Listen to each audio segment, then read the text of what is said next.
This video is about being able to use a chain rule to differentiate composite functions or functions of other functions. We need to be able to solve problems with tangents, normals, and stationary points. We also need to be able to differentiate functions in which x is given in terms of y.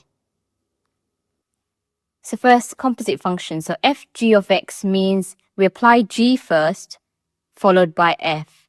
So fg of x is called the composite function, where we apply one function after another function. So if we have an example here, f of x is equal to x squared, where x is the element of reals, and g of x is equal to x plus 2. Find, it says first, fg of x. Fg of x will be equal to, first we're applying g, so it's going to be f of g is just x plus 2, so it's just f of x plus 2. So all we're doing is substituting x plus 2 into f of x, so we get x plus 2 all squared. So we're replacing x in f of x with x plus 2. If we expand that, we get x squared plus 4x plus 4. Okay, gf of x means we take f and then apply g to it, so g of x squared. So everywhere we see x in g of x, we replace it with x squared, so we end up getting x squared plus 2. F squared x is just f of x, which is just f of x squared. So everywhere we see x in f of x, replaced with x squared, so we end up getting x squared all squared, which is equal to x to the power of 4. G squared x is g of x, which is equal to g of x plus 2. So everywhere we see x in g of x, we replace with x plus 2, so we end up getting x plus 2, which is equal to x plus 4. Okay, so suggest possible equations for f of x and g of x for the following functions. So if y is equal to f of g of x, then we can let g of x be equal to the inner function. So I'm going to let g of x be this, which is just x minus 3. Then f of x would be equal to, what do I need to do to x minus 3 to get y? I need to cube x minus 3, so it's just going to be x cubed plus 1. So when we combine this, f of g of x will be equal to f of x minus 3, which works out to be x minus 3 cubed plus 1, which is correct. Okay, for the second one, we have, if we have y is equal to fg of x, then if we let the inner function, which is x squared minus 1, be g of x, so g of x will be equal to x squared minus 1, then it means f of x will be equal to sine of x. So that means, call this A, B, C, and D. This is A, this is B. Then fg of x will be equal to f of x squared minus 1, which works out to be sine of x squared minus 1, which is what we wanted. Okay, C, y is equal to f of g of x. Then let g of x be equal to sine x, and f of x can be 2 to the x. Then f of g of x will be equal to f of sine x, which is equal to 2 to the sine x, which is what we wanted. On D, if y is equal to f of g of x, and g of x is allowed to be x cubed minus 1, then f of x must be equal to 1 over root of x plus 5. Because then f of g of x is the same thing as f of x cubed minus 1, which is equal to 1 over root x cubed minus 1 plus, plus 5 here, which is correct. Okay, this is important because when we're using the chain rule, we need to be able to write them as a composite function. Okay, so the chain rule says that if we have dy dx is equal to dy over du times du over dx, where y is a function of u and u is another function of x. Okay, so there's a chain rule, and you use it with composite functions in order to differentiate easily. Also, these are key things. Dx dy is the same thing as 1 over dy dx, and dy dx is equal to 1 over dx dy. So these derivatives behave similar to fractions. Okay, so let's go through these questions. So y is equal to 2x minus 3 cubed. So I can let the inner function be u, called u. So u is the inner function, so I can see clearly if I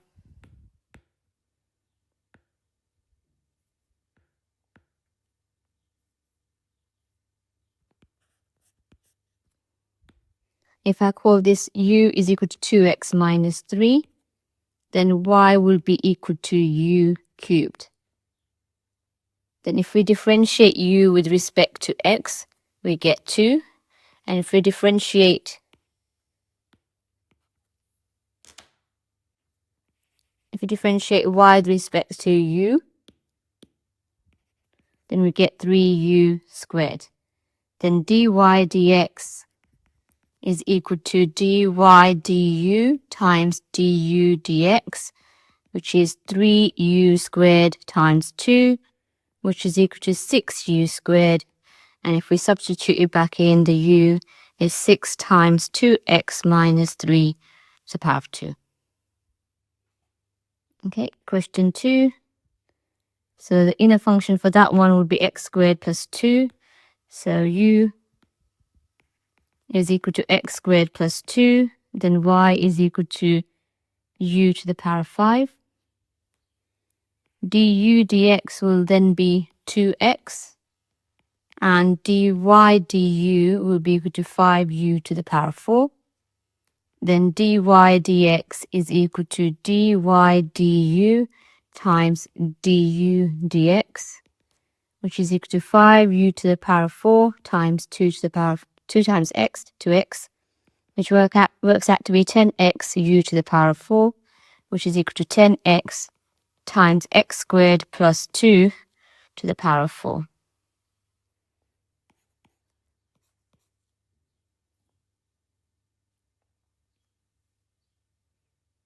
Next question, question 3. So my inner function is this one, so let u be equal to that. So u is equal to 4x squared plus 5x, where y will be equal to u to the power of 3. Then du dx is differentiating u in terms of x. I get 8x plus 5.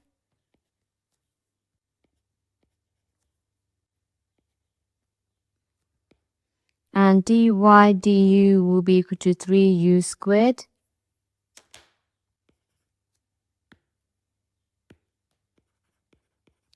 Then dy dx is equal to dy du times du dx, which is equal to 3u squared times 8x plus 5, which is equal to 3 times 8x plus 5 times u squared, which is 4x squared plus 5x to the power of 2.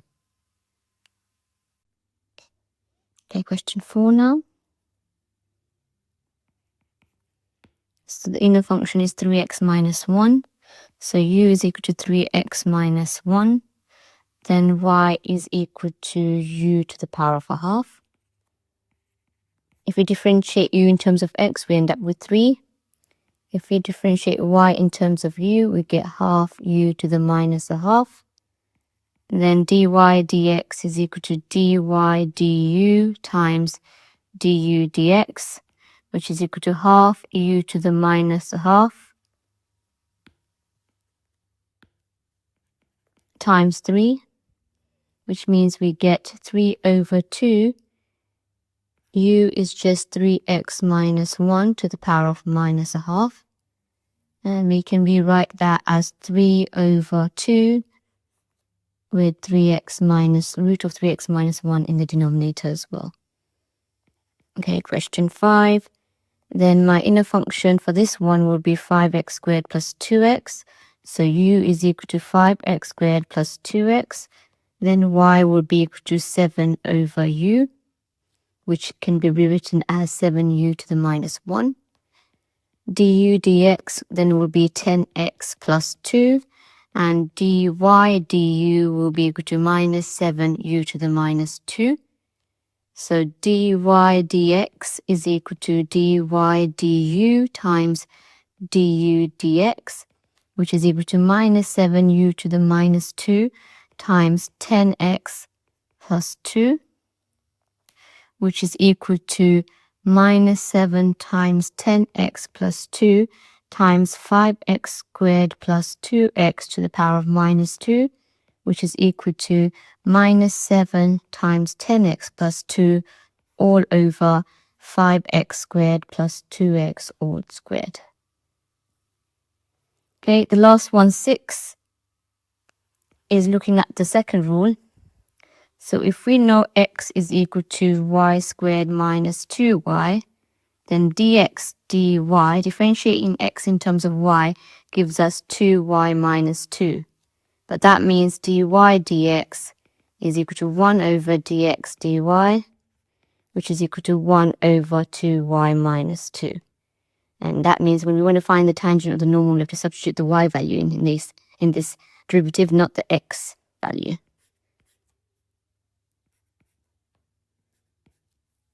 Okay, so this is the formal method for using the chain rule. Now you can do this all in your head if you wanted to. So I'll just demonstrate how I can do this quickly in my head. You only do this if you're really confident with the chain rule, or else you use the formal method, which I've just demonstrated here. So this is the formal method. In exam, you might want to save time, so that's why you might resort to the quicker way. So here we've got 3 plus 2x to the power of minus 1. So y is equal to 3 plus 2x to the power of minus 1. So if I want to work out dy dx, so that means the minus 1 will come down, so it'll be minus 1, times 3 plus 2x to the power of minus 2. And from the inside, because remember we have to differentiate the inner function, when you differentiate the inner part, we just get 2. So we're left with this. If we simplify this, minus 1 times 2 is minus 2 times 3 plus 2x to the power of minus 2. If we want to rewrite this, we can write it as minus 2 over 3 plus 2x all squared. So that would be the answer. Okay, so this is doing in your head, by the way. So here, this one will be root 7 minus x can be written as 7 minus x to the power of a half. So in this case, y is equal to 7 minus x to the power of a half. So when we're differentiating y in terms of x, the half comes down. So you get half times 7 minus x to the power of minus a half. And from the inner function, when you differentiate 7 minus x, you get minus 1. So if we simplify this, we get minus a half times 7 minus x to the power of minus a half. And if we want to rewrite it, we can write it as minus 7 minus x over 2. Oops, no, that's not right. If we want to rewrite it, you can write it as minus 1 over 2 times root 7 minus x. Okay, so next one. Y is equal to 4 times 2 plus 8x to the power of 4. So this one we don't need to convert to index form, it's already in index form. So the 4 comes down, so we've got 4 from the beginning, times by 4, then 2 plus 8x to the power of, decrease the power, which is 3. And from the inner function, which is 2 plus 8x, we're going to get another multiple of 8. So when we do 4 times 8, we get 128. And then we got 2 plus 8x to the power of 3. So that would be it. Okay, and the last one, which is already in index form. So we've got y is equal to 3 times 8 minus x to the power of minus 6. Then dy dx is, we've got the 3 here, the minus 6 comes down, so we have to times by minus 6. 8 minus x to the power of, decrease the power by 1, so you get minus 7. and then the inner function, which is 8 minus x, when you differentiate that, you get minus 1. So that means when we simplify it, we get 3 times minus 6 times minus 1, which is just 18. 8 minus x to the power of minus 7. So this is chain rule, doing it half in your head. Okay, next question. Given that y is equal to 1 plus 4x, 1 over 4x plus 1 squared, find the value of dy dx at a quarter quarter. So first we write y in index form.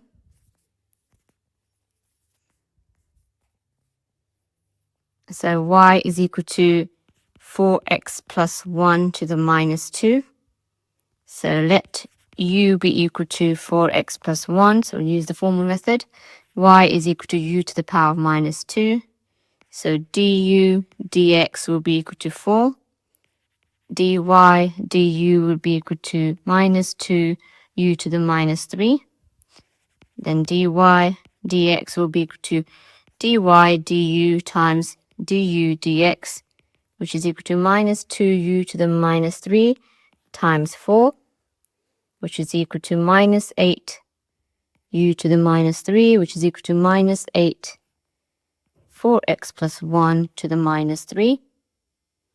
So if I want to find dy dx at a quarter quarter, I need to substitute x equals quarter into my gradient function, which means I get minus 8 times 4 times a quarter plus 1 to the power of minus 3, which gives me 4 times a quarter. So I just get 4 times a quarter is 1, 1 plus 1 is 2. So minus 8 times 2 to the minus 3, which is just minus 8 divided by 8, which is equal to minus 1. So that is the solution for that. Find the value of dy dx at the point 2.5, 4 on the curve with the equation y to the power of half plus y to the power of minus a half is equal to x. So x, here x is the subject of the formula, so x is equal to y to the power of a half plus y to the power of minus a half, which means dx dy will be equal to half y to the power of minus a half plus, minus a half y to the power of minus 3 over 2 after differentiating both terms, which means dy dx is equal to 1 over dx dy, which is equal to 1 over half y to the minus a half y to the power of minus 3 over 2. Okay, so if I want to find out dy dx, because it's dy dx is in terms of y, I need to substitute the y value, which is 4. So substitute y equals 4 into it, means I get 1 over half times 4 to the power of minus a half times 4 to the power of minus 3 over 2. Okay, now I'm going to just simplify. 4 to the power of minus a half is half, so half times half gives you a quarter. So first term is a quarter in the denominator. 4 to the power of minus 3 over 2 is the same thing as 4 to the power of minus a half, which is a half, and then cube it, which is 1 over 8. And then if you times by minus a half, you get 1 over 16. So a quarter minus 1 over 16 is 3 over 16, which means we get 16 over 3. Okay, find the value of dy dx at the point 8, 2 on the curve with the equation 3y squared minus 2y is equal to x. So we've got x, a subject of the formula, 3y squared, x is equal to 3y squared minus 2y. Then dx dy will be equal to 6y minus 2, which means dy dx will be 1 over dx dy, which is equal to 1 over 6y minus 2. dy dx is in terms of y, so I need to substitute the y value, which is 2. So dy dx at y equals 2 is equal to 1 over 6 times 2 take away 2, which is 12 take away 2, which is 1 over 10. The curve C has equation y is equal to 4 over 2 minus 4x to the power of 2, so that can be rewritten as y is equal to 4 times 2 minus 4x to the power of minus 2 in index form. The point A on C has x coordinate 3. Find the equation of the normal to C at A in the form ax plus by plus c is equal to 0, where a, b, c are integers. So the first thing we need to do is work out dy dx. So I'm going to use the short way, which is doing most of it in my head. The 4 remains there. The minus 2 from the power comes down. You get 2 minus 4x to the power of, decrease the power by 1, so you get minus 3. And then the inner function is 2 minus 4x. So when you differentiate that, we get times by minus 4 as well. So when I simplify this, minus 4 times minus 2 times 4 gives me 32 times 2 minus 4x to the power of minus 3. Now we're trying to find the gradient at the x coordinate of 3. So dy dx at x equals 3 will be equal to 32 times 2 minus 4 times 3 to the power of minus 3, which is going to be equal to 2 minus 4 times 3 is minus 10. Minus 10 to the minus 3 is 32. So minus 32 will be minus 32 over 1,000, which is equal to minus 0.032. This is the gradient of the tangent. So we need the gradient of the normal. So gradient of normal is the negative reciprocal of the gradient of the tangent, which means it's going to be negative 1 over negative 32 over 1,000, which is equal to 1,000 over 32, which simplifies to 125 over 4. So that's the gradient of the normal. We've got the x coordinate, we need to find the y coordinate. So when x equals 3, remember, to find the y coordinate, we have to substitute into the original equation. Y would be equal to 4 over 2 minus 4 times 3 to the power of 2, which is equal to 4 over 100, which is equal to 0.04. Okay, so now we need to substitute into y minus y1 is equal to m times x minus x1, with m being equal to 125 over 4, and x1 y1 is equal to 0.04. Let's go over here.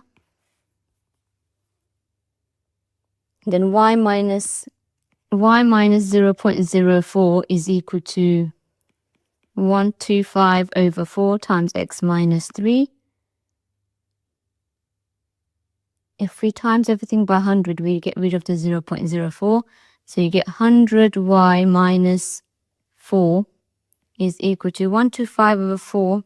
If we times it by 100, it's like 125 times 25, which gives us 3125 times x minus 3. If I expand the right-hand side, I get 100y minus 4 is equal to 3125x minus 9375. If I take everything to the right hand side, then I get 3125x minus 100y.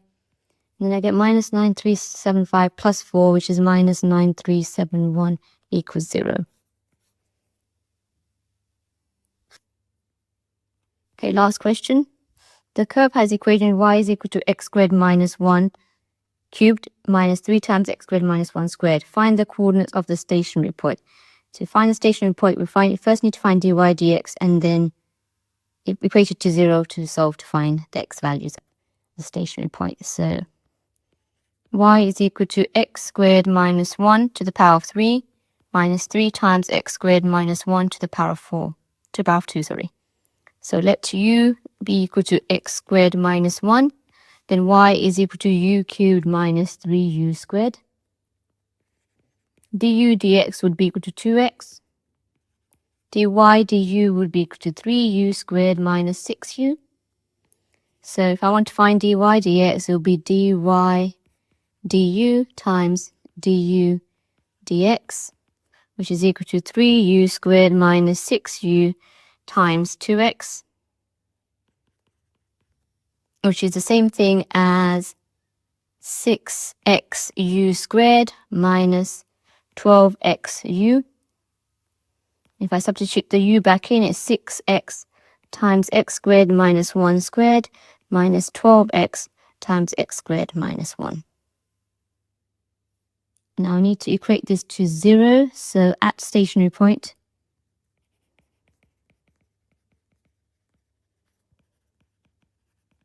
dy dx is equal to 0, which means 6x times x squared minus 1 squared take away 12x times x squared minus 1 is equal to 0. So if I factorize it out, I know I've got a 6x in common between both and x squared minus 1. So if I put 6x times x squared minus 1 as the common factor between the two terms, so I've got and a 6 in common as well, then that means inside the bracket I get, and from the first term I've got another x squared minus 1 term, and from the second term I've got an extra factor of 2, so minus 2 is equal to 0, which means I get 6x times x squared minus 1 times x squared minus 3 equal to 0, which means my stationary points are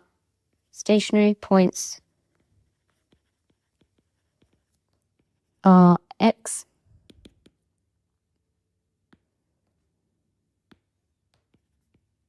x equals 0, x equals 1, x equals negative 1, x equals root 3, and x equals negative root 3. To find my corresponding y values, all I need to do is substitute into my original equation. When x equals 0, I get minus 1 cubed minus 3 times minus 1 squared, which is equal to negative 4. So when x equals 0, y is equal to negative 4. When x equals 1, and both the brackets become equal to 0, so that means y is equal to 0. When x equals negative 1, again, both the brackets become equal to 0, so y is equal to 0. When x is equal to root 3, we get 3 minus 1 cubed, which is equal to 8. The second term becomes 3 minus 1 squared, which is 4, times by 3 is 12, so 8 minus 12 is negative 4. So y is equal to negative 4. When x equals negative root 3, because we're squaring the x's, we get the same value as x equals root 3, so y is equal to negative 4. So those are all the stationary points. Determine whether each is a maximum or a minimum. Okay, so to find the maximum and minimum, we need to find the second derivative. So remember here, so this is part A, this is part B. So if I do part B here, so dy dx was equal to 6x times x squared minus 1 squared minus 12x times x squared minus 1, which is the same thing as, if I expand it, it's going to be 6x times x to the power 4 minus 2x squared plus 1 minus 12x cubed plus 12x. I expand again the other bracket, I get 6x to the power 5 minus 12x cubed plus 6x minus 12x cubed plus 12x. If I collect the like terms together, I get 6x to the power 5 minus 24x cubed plus 18x. So now I can find the second derivative. So when I find the second derivative, I get 6 times 5, which is 30x to the power 4 minus 24 times 3, which is 72 x squared plus 18. So if I substitute each one individually, then I get d squared.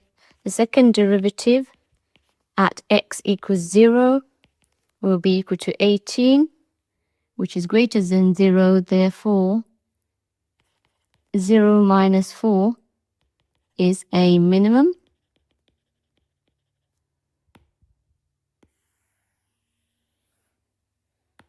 Okay, if I do the second derivative, I substitute into the second derivative x equals 1, then I get 30 minus 72 plus 18, which is equal to negative 24, which is less than 0.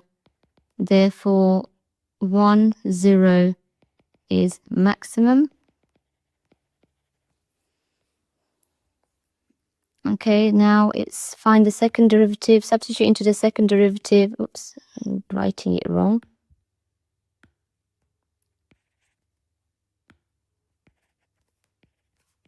It should be all d squared y over dx squared at x equals negative 1. When x is equal to negative 1, we're getting the same values as x equals 1. 30 minus 72 plus 18, which is equal to negative 24, which is less than 0. Therefore, minus 1, 0 is a maximum. Okay.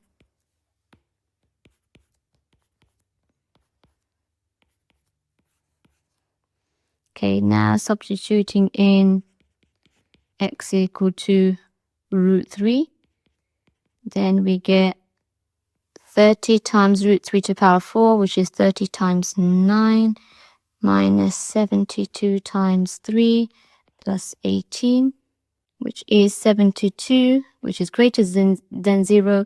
Therefore, root 3 negative 4 is a minimum.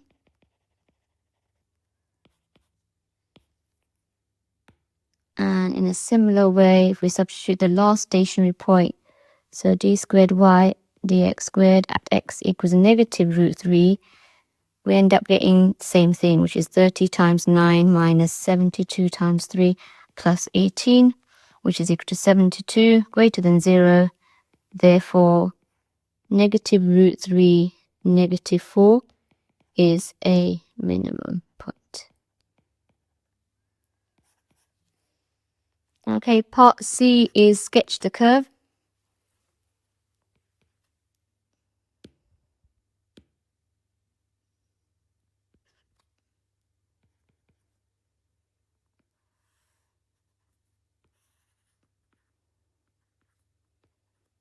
So we know it goes through 0 minus 4